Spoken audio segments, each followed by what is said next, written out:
Thanks for joining us, Todd. The Ethics Commissioner found that Prime Minister Trudeau had breached the Conflict of Interest Act. How did he respond?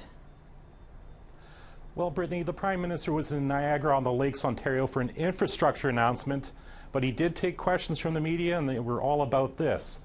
And what he said was that he fully accepted the report and would take full responsibility.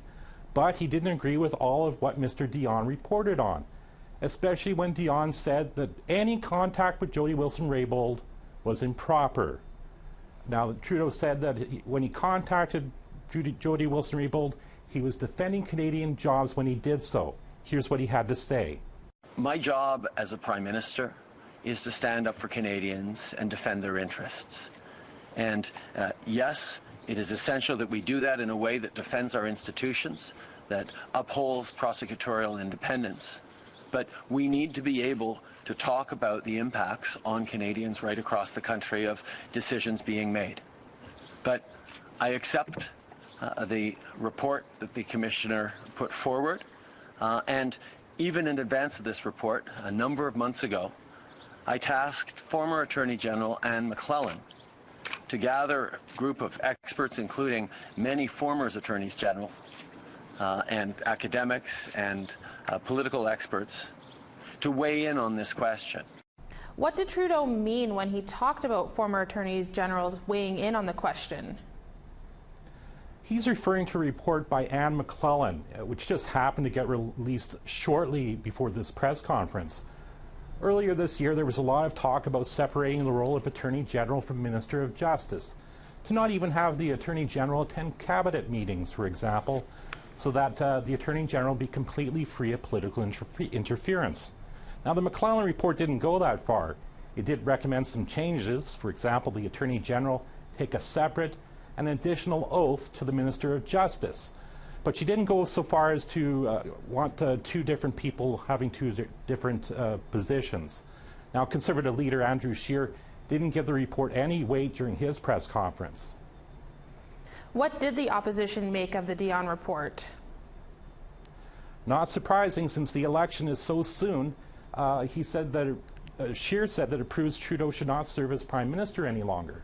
Scheer also believes that there should be an RCMP investigation. But he's no longer calling for Trudeau's resignation. Here's some of his remarks.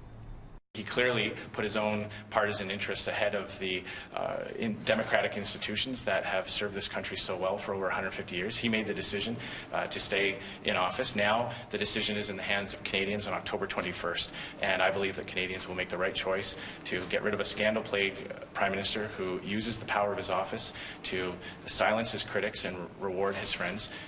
Now, NDP leader Jagmeet Singh was campaigning in Vancouver and basically said not to trust either the Liberals or Conservatives. You may recall the NDP wanted a public inquiry into the whole matter, but didn't get anywhere. But he did have a unique suggestion I didn't hear anywhere else. That as soon as any corporation is facing a criminal charge, that they are no longer allowed to lobby with the government. That would be a clear rule, and that's an engagement, that's a commitment that I put in my vision document, that if a corporation is faced with a criminal charge, they're no longer allowed to lobby and meet with the government in that manner. That's just one step we can take, but really, when it comes to this matter, whether we have the Conservatives or Liberals in power, both of them seem to have this track record where they don't get that their job is to work for people, not for the people at the very top. And they're not working for the benefits of everyday families, they're working to make it easier for the multimillionaires, and that's really what I think is at the heart of this matter. Now, what does Jody Wilson-Raybould think of all of this? Now, late this afternoon, she released a statement, which I got here in my hand, and a lot of what she says in the statement is similar to testimony she gave earlier this year before the Justice Committee. However, she does contradict what we heard the Prime Minister just say, and I'm going to quote, "Contrary to a narrative that has been advanced by others, there was no evidence that I failed to consider the, quote, public interest, unquote, in making my decision not to intervene. Indeed, the Commissioner confirms the steps I took, including consultations with several former Attorneys General, to obtain guidance and advice." Okay, thank you, Todd. You're welcome.